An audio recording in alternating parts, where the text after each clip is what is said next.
Vous êtes-vous déjà demandé comment maîtriser l'écoute active pour améliorer votre communication et résoudre les conflits au travail? Si oui, vous êtes au bon endroit.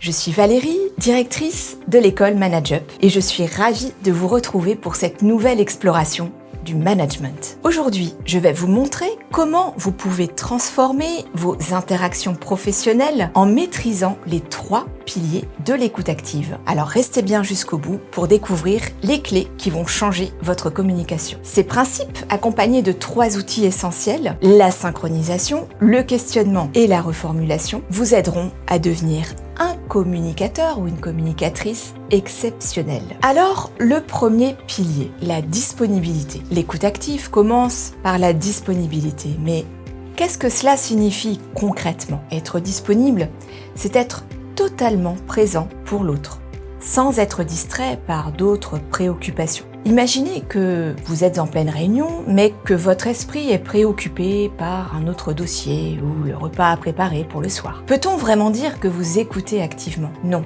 car votre attention est divisée. Alors, pour pratiquer l'écoute active, déconnectez-vous de vos distractions, que ce soit un ordinateur, un téléphone ou des pensées stressantes. Mettez-vous dans un état de pleine conscience, où votre esprit est comme une page blanche, prêt à accueillir ce que votre interlocuteur a à dire. Par exemple, si un collaborateur vient vous parler de ses difficultés sur un projet, assurez-vous d'être entièrement disponible pour lui. Fermez votre ordinateur, posez votre téléphone et concentrez-vous uniquement sur lui. Respirez profondément pour vous ancrer dans le moment présent et écoutez-le sans interruption. Alors un outil pour se rendre disponible également est la synchronisation. Cela consiste à adapter votre langage corporel, votre ton et votre attitude à ceux de votre interlocuteur. Si votre collègue est calme et posé, adoptez un rythme similaire. Si au contraire, il est expressif, permettez-vous de refléter son énergie. Cela crée une connexion plus profonde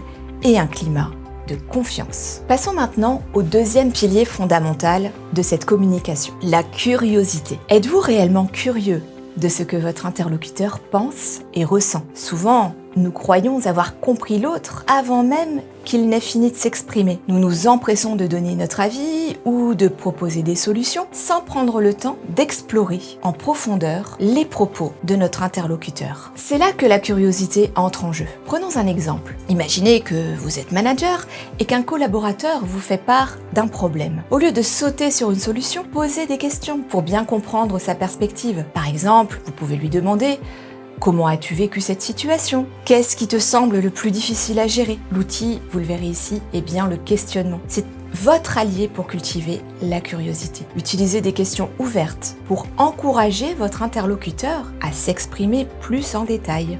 Par exemple, au lieu de demander « Es-tu d'accord avec cette décision ?», demandez « Que penses-tu de cette décision ?» Cela ouvre la discussion et vous permet de recueillir des informations précieuses. Enfin, parlons du troisième pilier, l'ouverture. Êtes-vous prêt à accueillir l'autre tel qu'il est, même s'il est en désaccord avec vous? Être ouvert, c'est accepter les émotions, les opinions et les visions du monde de l'autre, sans les juger. Cela signifie que même si votre interlocuteur est frustré ou inquiet, vous l'écoutez avec bienveillance et sans préjugés. Par exemple, si un collaborateur exprime son désaccord avec une décision que vous avez prise, au lieu de vous défendre immédiatement, montrez-vous ouvert. Dites-lui, par exemple, « Je comprends que tu vois les choses différemment. Peux-tu m'expliquer ton point de vue ?» Un outil clé est la reformulation.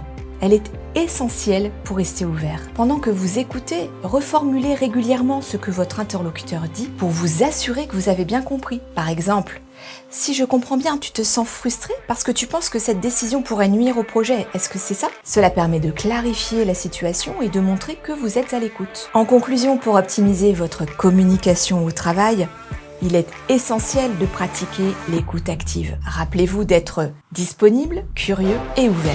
Utilisez la synchronisation pour vous aligner avec votre interlocuteur, le questionnement pour explorer en profondeur et la reformulation pour clarifier et valider ce qui est dit. Alors si vous avez trouvé ces conseils utiles, n'hésitez pas à les mettre en pratique dès aujourd'hui. Et bien sûr, je serai ravie de lire vos retours.